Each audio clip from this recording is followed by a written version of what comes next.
I want to thank our reader, Debbie Barnett, for the great reading, and Gary Lynn Floyd and our music team for the wonderful music supporting the message today. We're beginning our month of May, where our theme is living from the intuitive side. And today our message is into the wilderness of intuition. You know, the wilderness is a symbol. It's the place beyond maps, the place beyond certainty, the place where old identities fall away. In the Bible, people entered the wilderness before revelation. Moses encountered the burning bush. Elijah heard that still small voice. And Jesus entered the wilderness before he began his ministry. The wilderness is where the outer world grows quiet enough for the inner world to speak. And many of us resist the wilderness because we love control, and intuition rarely shouts through control. It actually whispers through openness. So as you ponder that, allow me to give you the question for the week. What is the one choice you might make today to know silence is necessary for the soul's nourishment? To be available to your inner guidance and to leave your comfort zone, trust your intuition, and act on that knowing. One more time. What is the one choice you might make today to know silence is necessary for the soul's nourishment? To be available to your inner guidance, and to leave your comfort zone, trust your intuition, and act on that knowing. Today we're talking about going into the wilderness of intuition. And we live in a noisy world. Phones buzz, news scrolls across our television sets, opinions multiply, schedules tighten up. But the soul feeds on silence. The Bible says in Psalm 46:10, "Be still and know that I am God."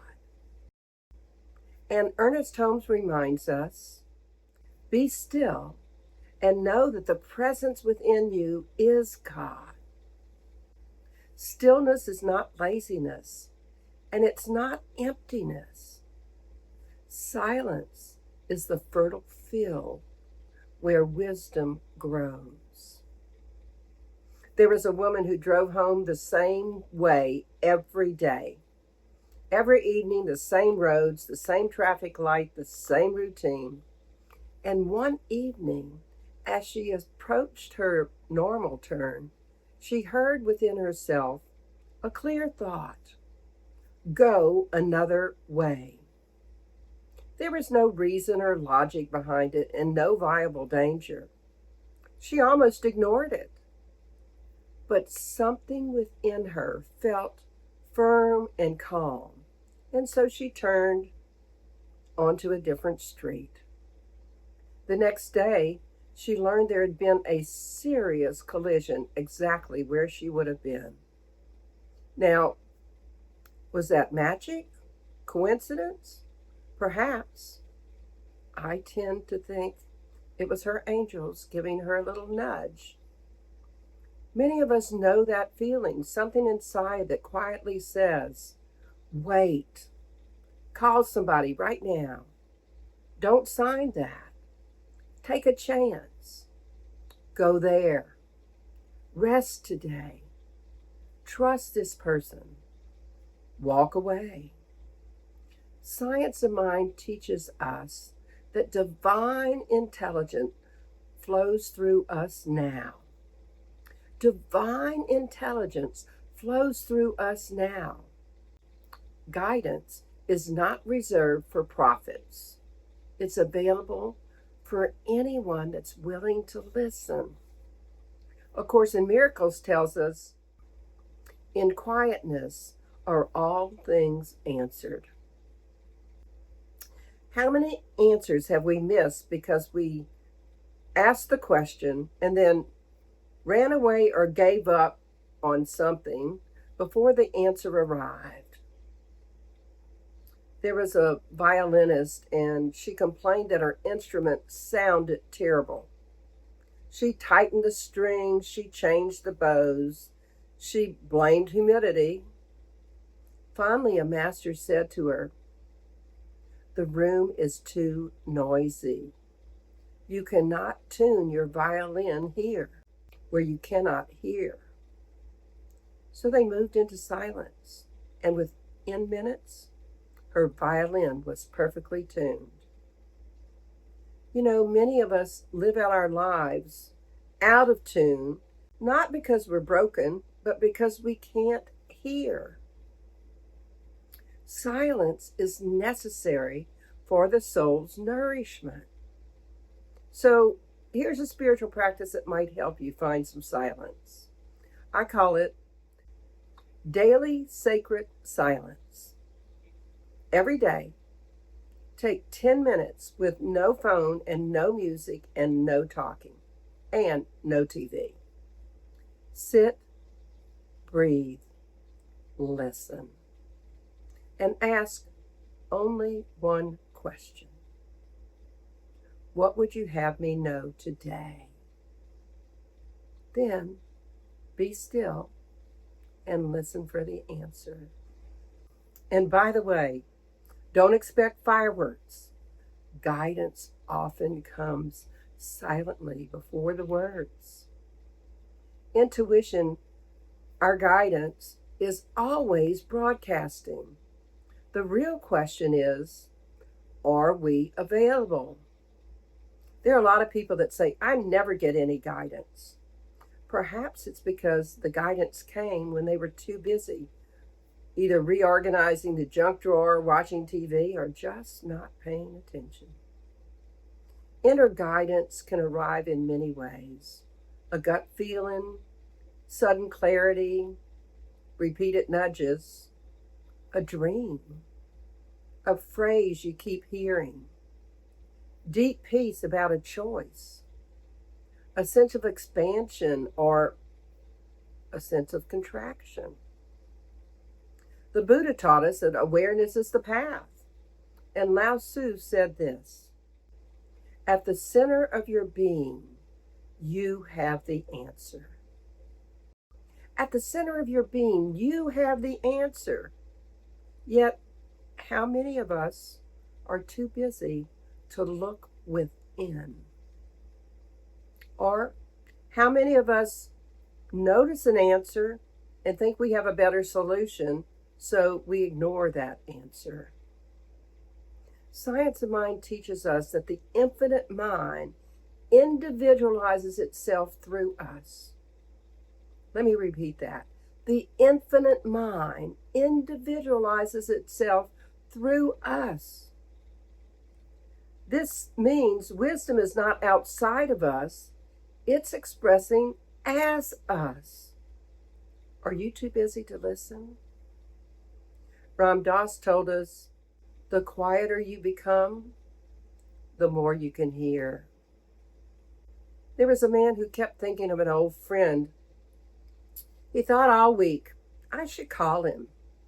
And he ignored that. And the thought would come again, and he would ignore it.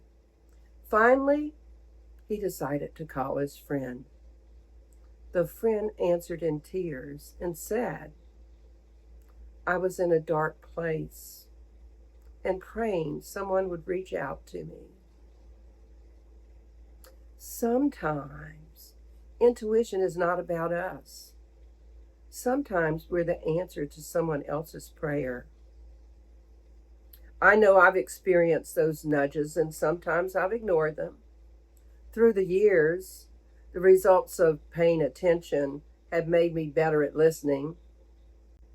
Being available to that inner guidance is just that.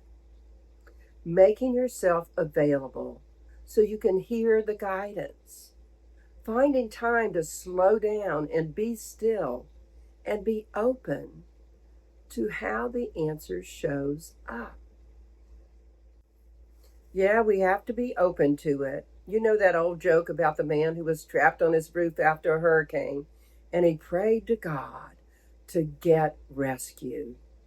Well, a man came by in his little boat and asked if he needed a lift, and he said, "No, God's taking care of me."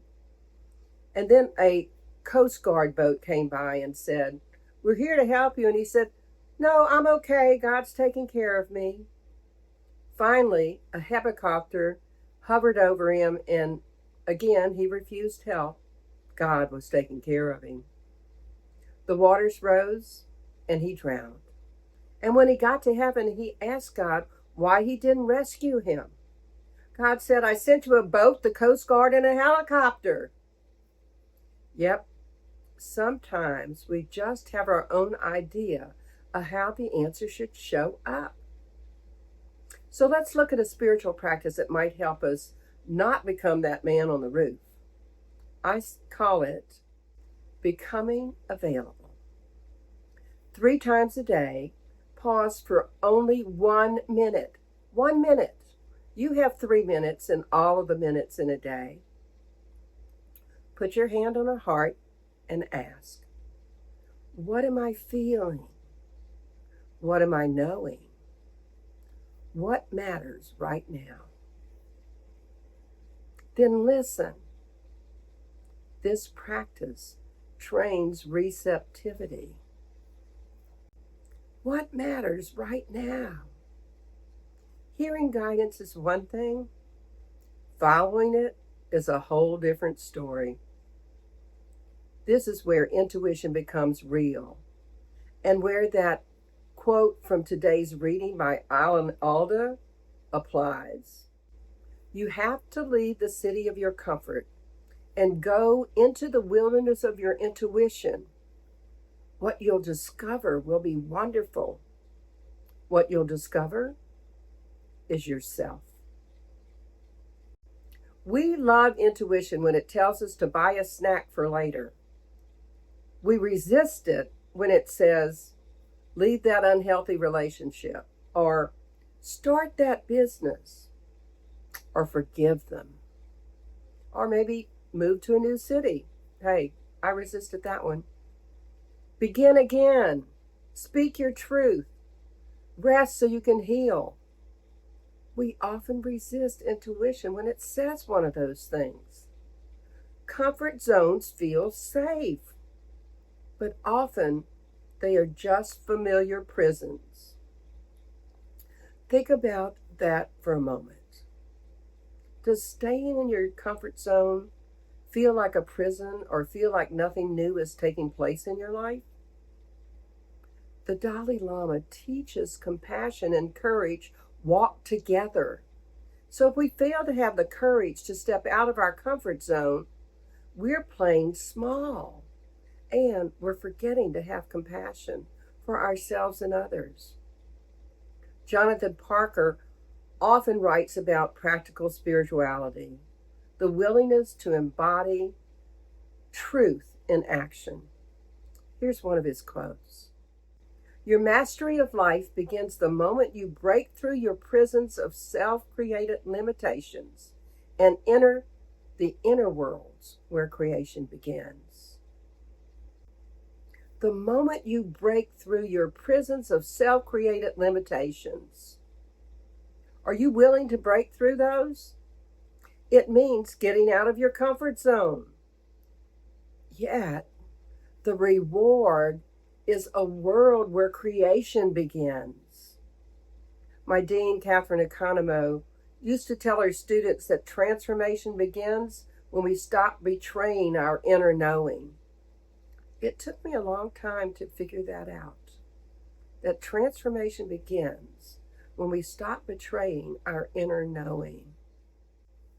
And Christian Sorensen, who was another one of my ministerial teachers, I was so fortunate in ministerial school, he reminded us that spirit is always communicating, but we must cultivate receptivity. Receptivity is actually a spiritual maturity. Ernest Holmes told us how to do that. We must listen more deeply than the clamor of the world. We must listen more deeply than the clamor of the world. That's great advice. There was a woman who was facing a career change, and she received inner messages and nudges for years and ignored them. And one day during meditation, she saw a bridge that was covered in fog, and she heard this message: you do not need to see the whole bridge. Just step onto the part that you can see. So she listened, she resigned, she trained herself, and built a new life helping others. You know, intuition rarely gives the full 10-year plan. It gives us the next step. Have you ever been afraid to step into something new because you didn't see the whole picture? That's fine, and perhaps this is where you have to take that leap of faith. You have to step onto that part of the bridge that you can see. So here's a spiritual practice that might help you do that. I call it Courageous Action List. Write down one intuitive nudge you've been avoiding. Now answer these questions. What am I afraid of? What might open if I trust this? What is one small action I can take this week? And then take that action. Faith grows by movement. I was meditating recently and asked Spirit about my life purpose, and I heard, start by cleaning your house. Apparently, enlightenment comes with storage bins. Or maybe it was just my mama nudging me to clean up. Who knows? Well, back to leaving our comfort zones. If we're constantly getting signs about a change in our life, don't wait for a billboard or that proverbial 2x4 to take action. Listen, be available. Yes, it might seem scary. And how do we know if it's really a sign or just something that's showing up in our minds? An important thing to know is the difference between intuition and fear or anxiety. For one thing, fear and anxiety often feel like a panic or something urgent or constricting or dramatic. Intuition typically feels calm and clear and steady and simple and open and spacious. Fear and anxiety scream at us. Intuition and wisdom whisper. Students of A Course in Miracles know that we're often choosing between the voice of fear and the voice of love. So if you're wondering, ask yourself, does this guidance feel loving, expansive, and true? If it does, follow it. And if it doesn't, leave it alone. There are seasons of wilderness in each of our lives. For you, it might have been divorce or illness or retirement or grief, a career transition, empty nest, or even spiritual questioning. For me, it was several of those along the way. In this situation, wilderness might seem like abandonment. Sure, sometimes grief does feel like somebody abandoned us.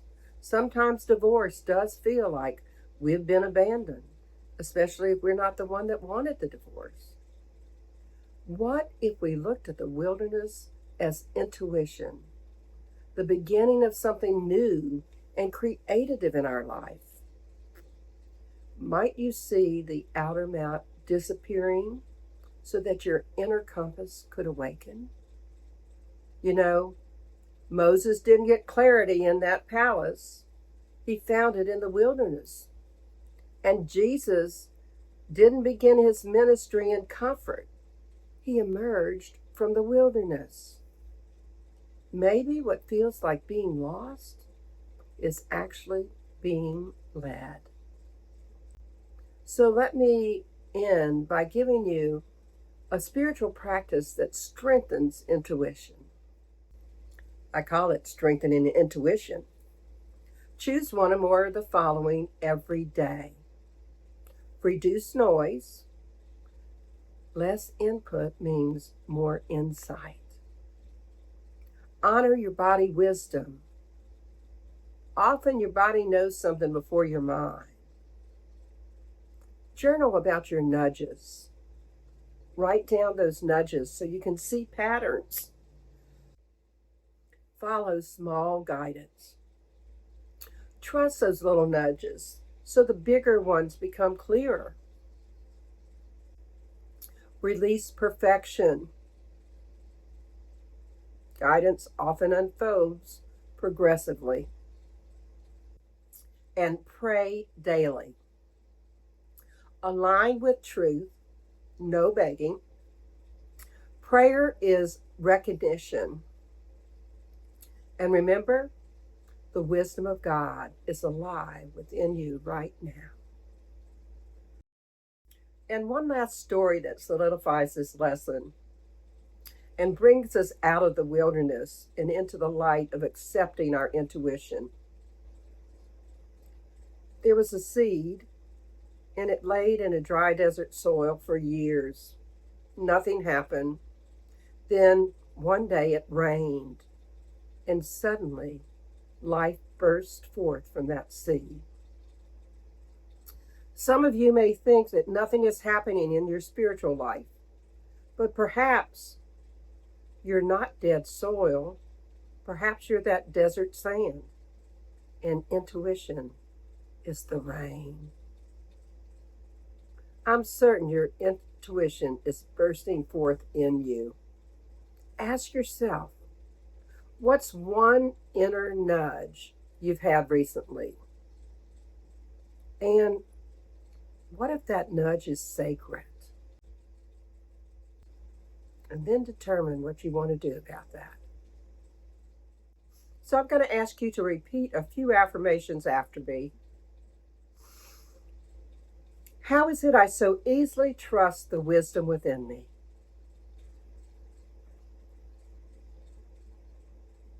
How is it I willingly know silence feeds my soul?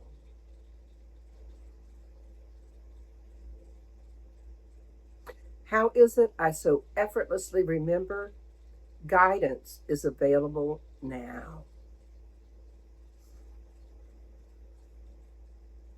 How is it I am so willing to listen?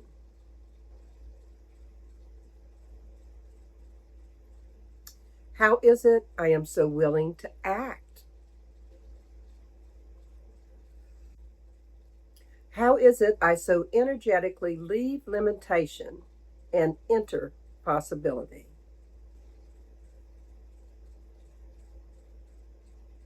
And the last one, how is it I so joyfully know Spirit leads me beautifully?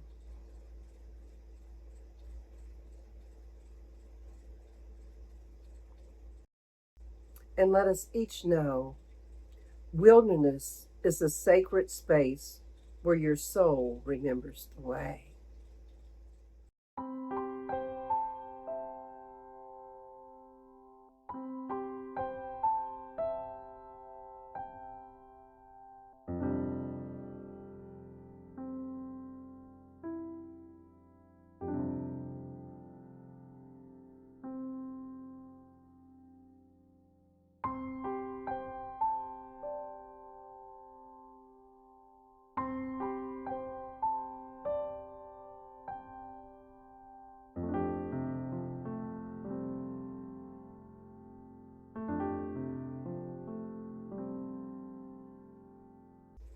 And so, in summary, in 2026, how might you truly venture into the wilderness of intuition?